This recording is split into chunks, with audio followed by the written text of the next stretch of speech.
All right, so here's the story. The year was 1020 AD. So like 1,000 years ago and a year. It was in Germany. It was this tiny little village in Germany. And it was Christmas Eve specifically.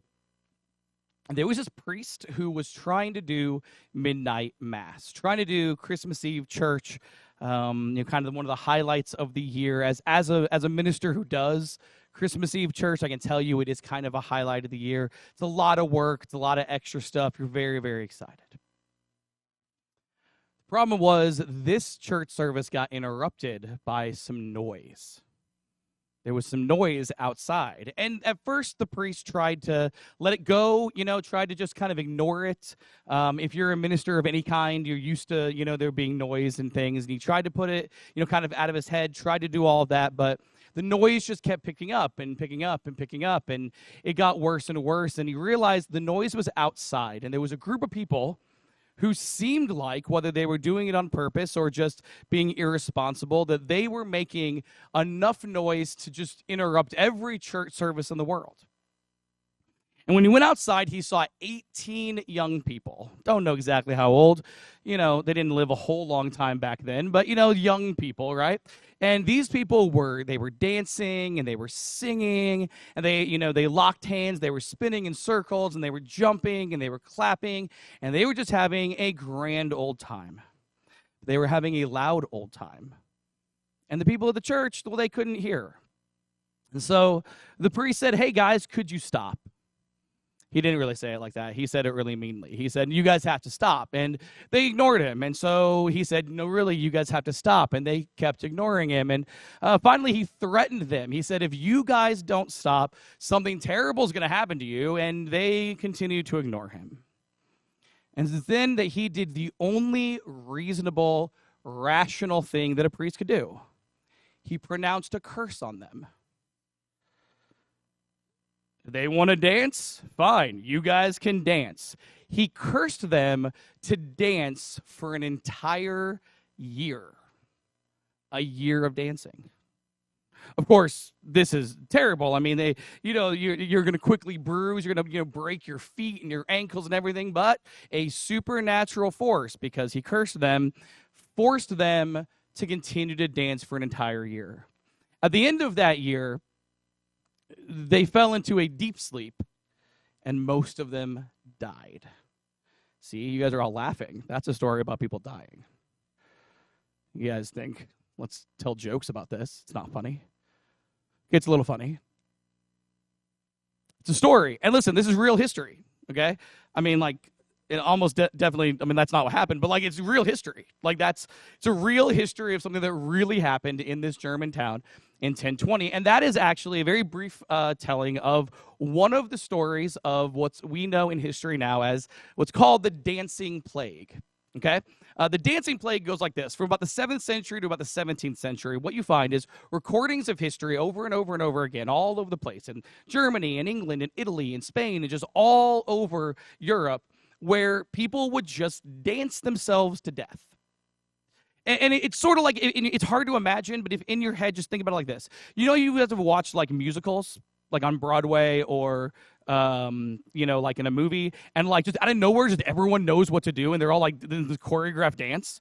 And they're like, well, that guy was just driving a taxi. How does he know the dance? But he does. He's practiced it. It's exactly like that, but without music, and also people died. People would just in just crowds of people. The most famous case is in I think 1517. It's in the 1500s, and there was 400 people who died because they all they all got together and they all just danced themselves to death. And then there's no music, there's no it's not fun. They're not enjoying it, but they're dancing, they're convulsing. It's this whole thing. And so it happened, over and over and over for 1,000 years. This event happens kind of all over the place. So, modern historians look at these records and look, history's tough. You never know. But when you read about an event that happens over and over in multiple places, in different ways, everyone's just trying to figure out what is this? What is the Dancing Plague? What caused it? And we have some different ideas about what may have caused the Dancing Plague, and I think they're all terrible. They're all just dumb. So, like, here's an example. Like, some people say, oh, it was just a hoax. And, okay, I grant that it sounds pretty hoaxy. But you know what hoaxes generally don't do? Torture the people doing the hoaxes until they die.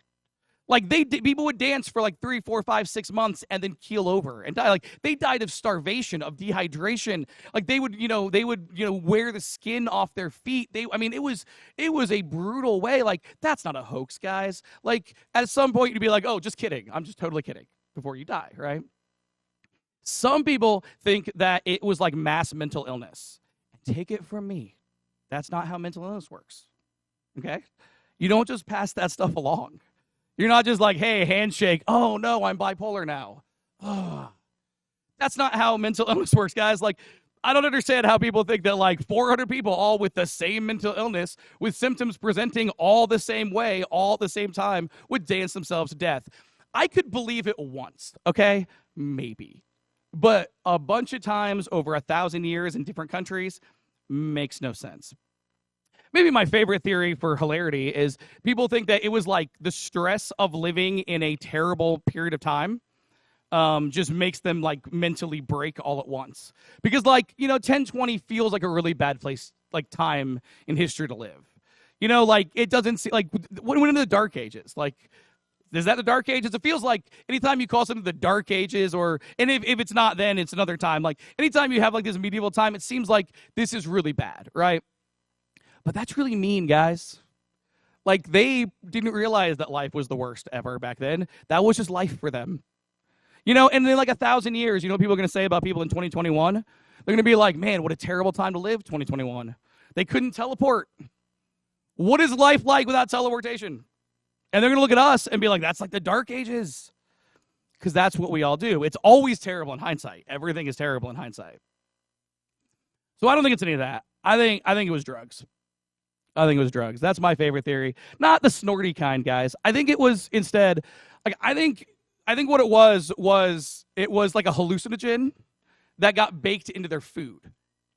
So like imagine that you don't know that something that you put into your bread is gonna give you, hallucinations and get you high and make you do all this stuff. Like they wouldn't know until it happened. And back then they're just gonna be like, oh, it's a demon or something or a curse. So like imagine that like something gets in the food and then a certain amount of the population has this like allergic reaction. Like they got, they all like have a gluten, allergy, but like much more severe. And so like then, all that. And here's why I love this theory, okay?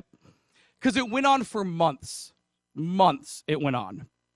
And what would you do for your friend if they're out here dancing for 3 days? They haven't eaten, they haven't drank anything, they haven't slept. You know what you're going to do? You're going to make them a meal. You're going to say, hey, listen, let me give you a sandwich. And they're going to be like, yeah, let's eat this sandwich. But it's in the bread, guys. This is the beginning of a horror movie. I don't know. We have no idea what it was. We have no idea. Not a clue what happened back then. And they didn't either, okay? So the point is, this dancing plague happens. They didn't know what happened. We don't know what happened. But they sure tried to explain it the same way that we try to explain it by saying, that it was a hoax or it was drugs or it was, a mental break or it was a mental illness or whatever. The same way that we try to explain it, they tried to explain it. And when they tried to explain it, the historians, the journalists, the people who were there, when they sat down and said, okay, what happened in 1020 in this little German village? They said, I'll tell you what happened. It was that priest. That priest cursed them. And here's what that means. What that means is they believed that priest was capable and willing to curse them. Like, nobody wrote down, the priest cursed them, and they were like, oh, no, that priest would never do that. That priest, like, he's way too Christ-like. He's way too nice. He's way too, like, compassionate and loving. Like, he would never curse anybody. Nope, that's not what happened. They're like, oh, the priest cursed these guys. They're like, oh, you mean Hank? Well, Hank hates everybody. I mean, he's just full of vinegar. Like, he would curse his mom. Like, this guy's just waiting to curse people. That's definitely what happened. Okay? Hank the priest, terrible dude, great at curses.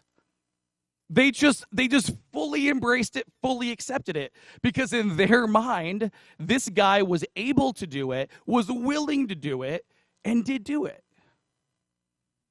And that tells us something about the way the people in 1020 AD saw religion. And that tells us something about the way that, we should think about religion. Because if we have Hank the priest out here cursing people with the dancing plague, we have a failure of religion. Here's what I mean.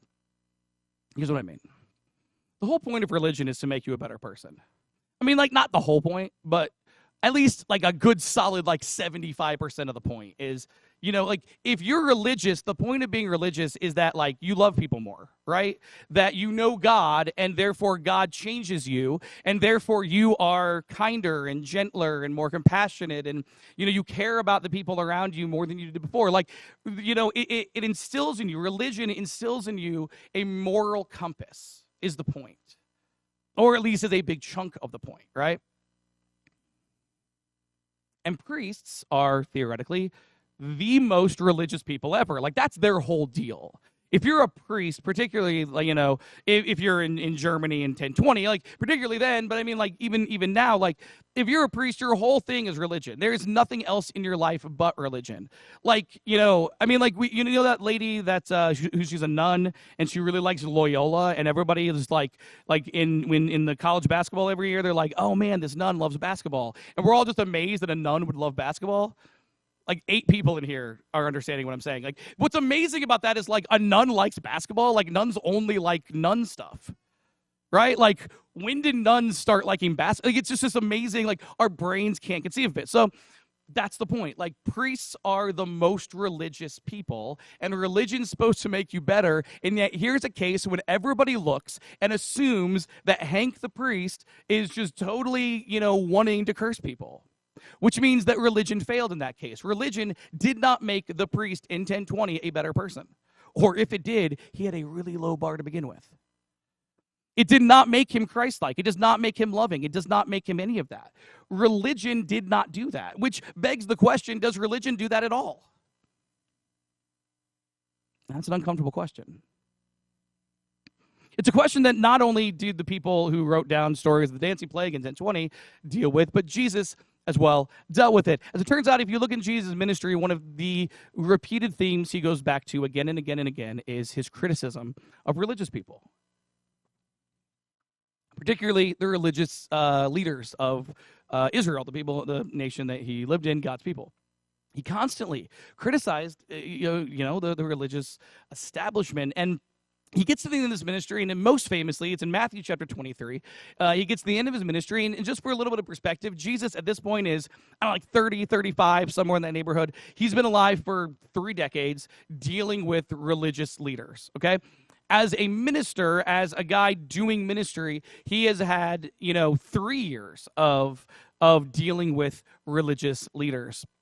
And at the end of those 35 years of life, or 33 years, or 30, or whatever, 3 decades of life and 3 years of ministry, this is Jesus' conclusion about religious leaders. It's in Matthew chapter 23. This is what we read.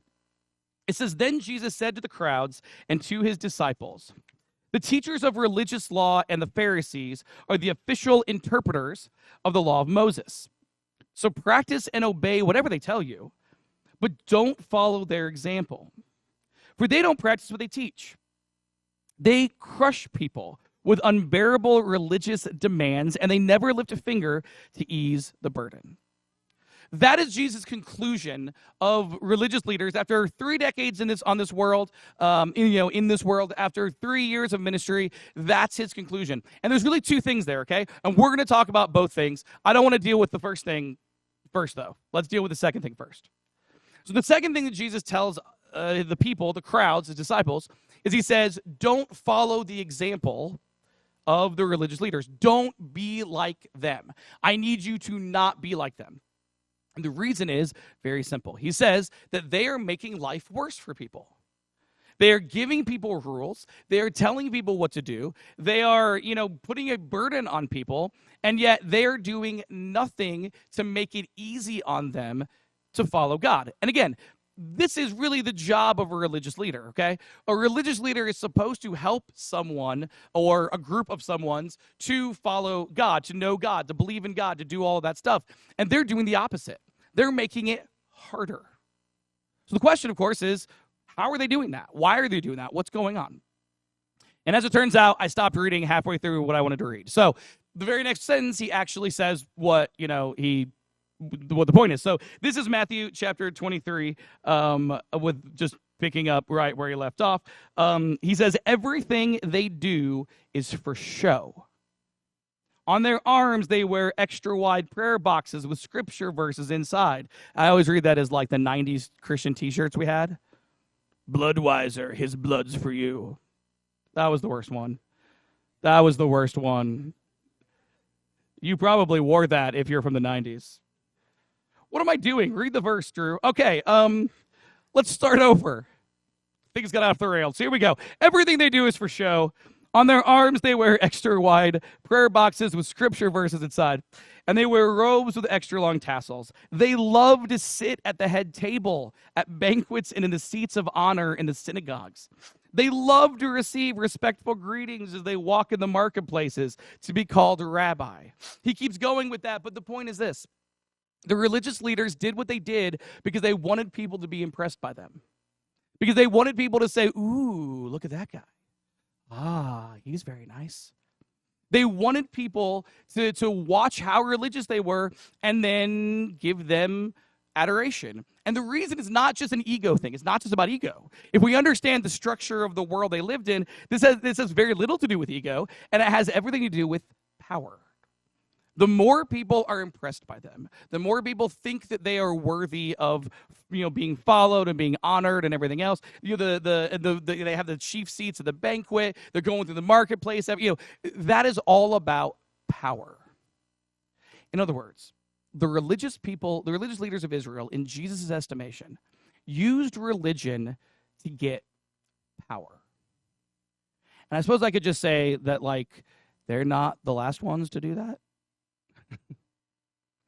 No, that seems to be a theme to religion in the world that we live in and have for the last 2,000 years. That's what Jesus is upset about. Religious people using their religion in order to be about themselves. If their religious devotion is not about other people, it has nothing to do with other people. It's not about helping people. It's not about leading people. It's about getting something for themselves. For them, religion is a means to an end to power. And so Jesus says, don't be like those guys. That's how Jesus saw the religious leaders. So I think this understanding should help us to understand one of Jesus's most famous stories, which we just so happen to be talking about all of this month. So Jesus' probably most famous story that he ever teaches, the parable of the Good Samaritan, as we discussed last week, as you'll hear over the next couple of weeks, as you probably know because it's his most famous story. It goes like this. So one day, this guy is going on the road to Jericho, and he gets attacked by bandits. These bandits beat him. They rob him of everything. They strip him of his clothes. They leave him naked and bleeding in a ditch on the side of the road, and they are just gone. And it's really important we understand that this is done in secret. This is done in solitude.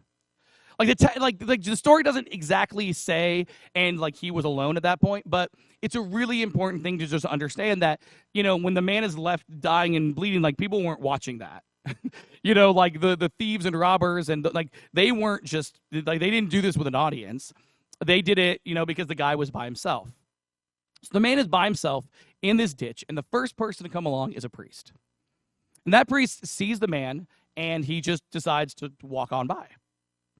I think that guy, he crosses the other side of the road, I believe it says. He actively avoids this guy. And then that's the first guy who encounters him. The second guy who encounters him is a temple worker. Somebody who works, is in the religious world, another religious leader at the temple. He sees the exact same thing, and he walks on by. And I remember hearing this story as a kid. And, we were asked, well, why do you think the religious leaders, walked on by? And I remember, when we were kids, we would give, try to give answers to this, and we were always wrong somehow. It was always funny. It was like, no, it's not that. It's definitely this. And I always enjoyed that. So we the answers were always like, oh, well, they thought the guy was dead. And if you touch a dead body, like it's, that'd be ceremonially unclean. They can't do that. And I always thought that was a lame answer because, like, it seems pretty easy to tell the difference between a dead guy and a not dead guy. If he's not dead, there's nothing about you totally help the not dead guy. Sometimes, there's they're too busy. This is a story about not being too busy. And I always thought that was a really lame answer too because, nobody's that busy. It doesn't matter. Look, I think the easiest answer is the answer Jesus gives us. Jesus tells us that the religious leaders of Israel did what they did for show. They did what they did so that other people would be impressed by them. And I'll tell you what happens when you encounter a guy and there is no audience to see you help him. There's no show to put on. If this guy's all alone with a religious leader, it does the religious leader absolutely no good to help the man. Because the whole point of helping a man is to get other people to be impressed by you and say what a great guy you are and then give you power. That's the whole point, right? And so if there's nobody there to see it, there's no reason to do the good thing. To religious leaders in Israel, to the people that Jesus criticized, something was good only if it benefited them in a good way. In other words, there was no good for the sake of goodness. That doesn't exist. And so in this story, these guys just walk on by because they benefit nothing from helping the man. So, okay, don't be like that. Easy sermon. We're done. We're out early, guys. Except, yeah. Happy about being early. Say we get out early. It's a celebration. Anyway, that was just good timing. I liked that. The problem is Jesus doesn't say just one thing. Jesus says don't be like them, but if we go back to that verse, Jesus says practice and obey whatever they tell you, but don't follow their example. And I got to tell you guys, every now and then I reveal that I hate the Bible. I hate this verse. I don't remember. I was a teenager for sure when I first read this, and I was like, that is dumb, Jesus. I don't like that even a little bit. Like, you just told me these guys are terrible, and now you're telling me to do what they tell you to do? That's nonsense, Jesus. It's nonsense. I don't like it. And for years, I'll tell you what I've done. I've preached this passage, obviously, before, even year 14 of preaching, like nothing's new anymore. But, it's, I've just totally skipped over it. Just pretend it's not there. And nobody asks. You guys aren't paying attention enough. Okay, so the question is, why is that there? Why does he say, do what they say? I think the answer to that is found in something that we get very wrong about Jesus and Christianity in general. I don't remember the first time that I heard somebody say, well, listen, Christianity is not a religion. Christianity is a relationship with God. Like, I was like 8 when I heard that the first time, probably. And I was like, oh, okay. Well, seems like we're splitting hairs, but okay. And then, sometimes you hear people, well, I'm not religious. I believe in Jesus, so I'm spiritual. That's really a great line. I like that one too. We do that, and I've said this stuff too, so don't get me wrong. But we get this impression that Christianity is not about religion, and the religion's this bad word. But the fact is, Jesus was crazy religious. We should just understand. When Jesus was a kid, he ran away from his parents and went to church. He was like, I don't want to hang out with you guys anymore because you're not at church. It was the temple, but still, Jesus was very religious. Jesus preaches in the temple. Jesus teaches in the temple. Jesus is constantly going, and do in the Jewish world, there's all these festivals that are less about being holidays and more about being religious. Jesus goes to all of them. Jesus goes out of his way to observe his religious tradition as a Jewish man. Jesus was incredibly religious. Jesus was called a rabbi, guys. I'm pretty sure if somebody calls you rabbi, you're religious. And then we see the early church, where they hang out? The temple. Because they're religious. You see, it's not about not being religious. It's about how we are religious. Jesus was incredibly religious, and Jesus not only taught us to be religious, but Jesus assumes that we are religious. And in the Sermon on the Mount is the most famous, all-encompassing sermon, all sort of defining of who he is sermon. He has a massive section about religion. I'm just not sure we've thought of it this way. This is what we read in Matthew chapter 6. Strap in, this is a long one. This is what we read. Jesus says this, "Watch out, don't do your good deeds publicly, to be admired by others, for you will lose the reward from your Father in heaven. When you give to someone in need, don't do as the hypocrites do, blowing trumpets in the synagogues and streets to call attention to their acts of charity. I tell you the truth, they have received all the reward they will ever get. But when you give to someone in need, don't let your left hand know what your right hand is doing. Give your gifts in private, and your Father who sees everything will reward you. When you pray, don't be like the hypocrites who love to pray publicly on street corners, in the synagogues where everyone can see them. I tell you the truth, that is all the reward they will ever get. But when you pray, go away by yourself, shut the door behind you, and pray to your Father in private. Then your Father, who sees everything, will reward you." And there's a whole section on prayer.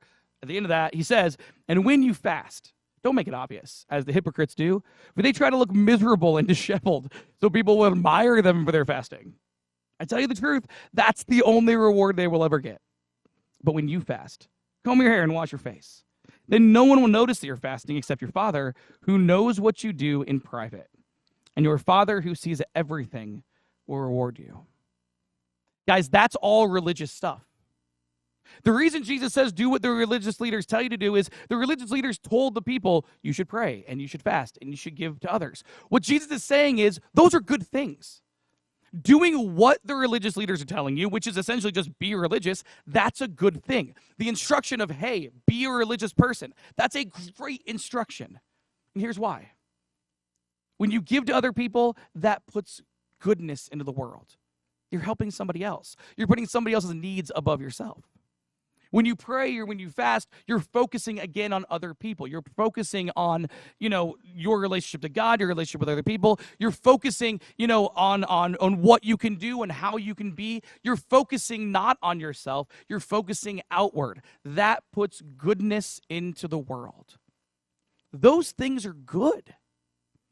It's just that the hypocrites, and by the way, the word hypocrite simply means actor. It's somebody putting on a show. He's talking about the religious leaders. When you do those things to put on a show, you're still doing those things, right? It's just all that's happening is you're getting credit from other people. Jesus is saying, that's the reward they're going to get. He doesn't say they're not going to get a reward. I mean, look, people are always going to be impressed by the outwardly pious. Religious people are always going to use religion to get power. Always. It's going to happen. But that's all they're going to get. The actual purpose of religion, the being different, better people, the putting goodness into the world, that's not what's going to happen. And what Jesus was saying was very simple. Guys, religion is good. It's just like bad religion isn't good. Jesus taught us how to be religious. And by the way, how we are to be religious, if we understand these passages, is very simple. We don't do things for credit. We don't do things for a show. We don't do things because we want someone to see us. We do it because it's good. Here's something that the world needs to hear a little bit more. Good things are worth doing simply for the sake of them being good. No one needs to high-five you for doing good because you did something good, and that is its own reward. Man. If we could get our hands around that as the church, we wouldn't have any stories about priests in 1020. If we could just get our hands around that.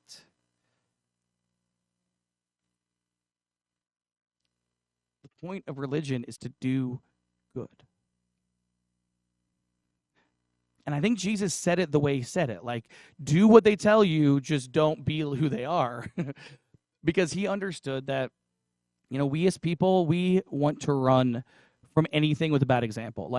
We tell the story of this priest. And by the way, let's go back to that priest for a second. I wonder, what was the rest of the service like that night? He curses these people. They're now cursed to dance for a year. He comes back in. Does he just be like, and now it's Christmas? They were all watching. They all were. at the windows, if nothing else. You're just going to go on with your church service? I really, like, that is dereliction of duty for that journalist to not have written that down. We hear those stories. We hear those things, and we think, man, I don't want to be religious because I don't want to be like that guy, or I don't want to be like that lady. I don't want to be like I want to just, be throw the baby out with the bathwater, which is a weird phrase also. But we do that. Like, we say, okay, I don't want anything to do with religion because those religious people are bad, and I don't want to be them.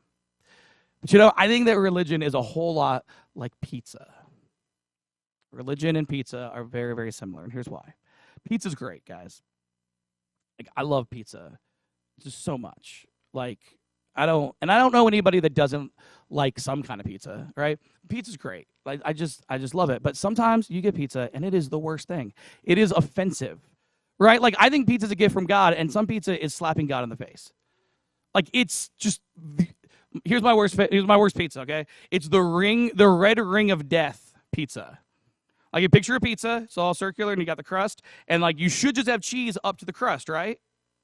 But see, sometimes people get lazy, and they put the sauce, like, in the wrong spot, or they put too much sauce, or I don't exactly know how it happens, but then the sauce gets all shoved up, and then there's what's like, instead of, like, crust cheese, it's how pizza's supposed to be, it goes crust, like, sauce cheese, but that stuff's not even good. It's like, because it wasn't under the cheese when it got baked, so now it's all, like, crusty.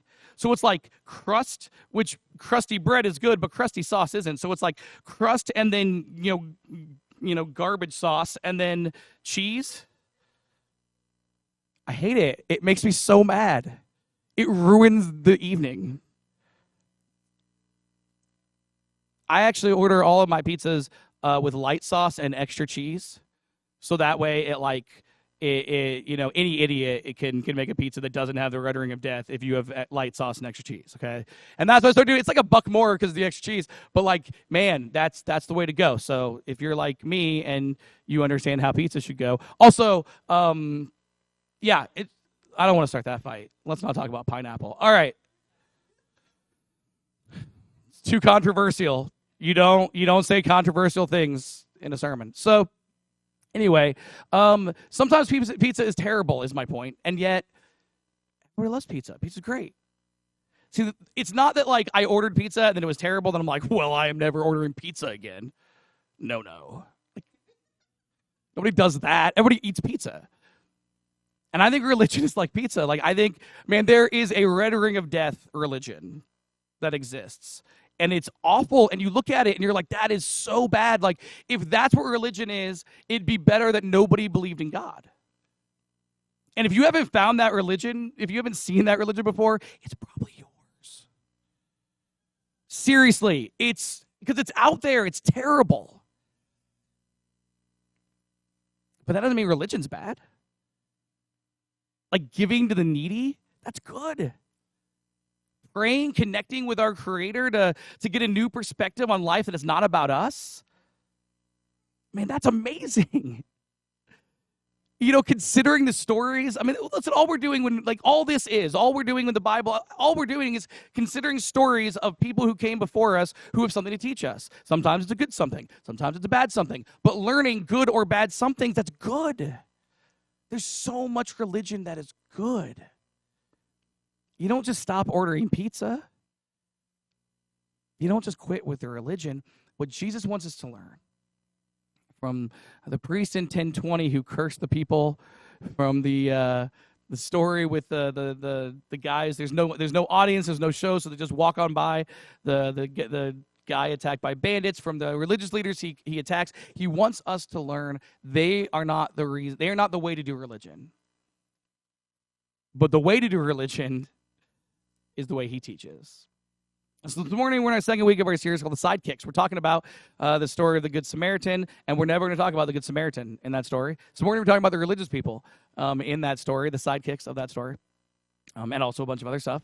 And as we learn from that lesson, we learn what is good pizza and what is good religion. Our second lesson from the Sidekicks is this: we should not be religious for selfish reasons. We should be religious in order to do good for the sake of doing good things. We should not be religious for selfish reasons. Instead, we should be religious in order to do good for the sake of doing good things. This morning, we're going to offer an invitation. The Bible teaches that when we understand who God is, all this, that we are to embrace that in our own lives. The Bible teaches that we are to repent and be baptized. That sounds like two things, but it's just one.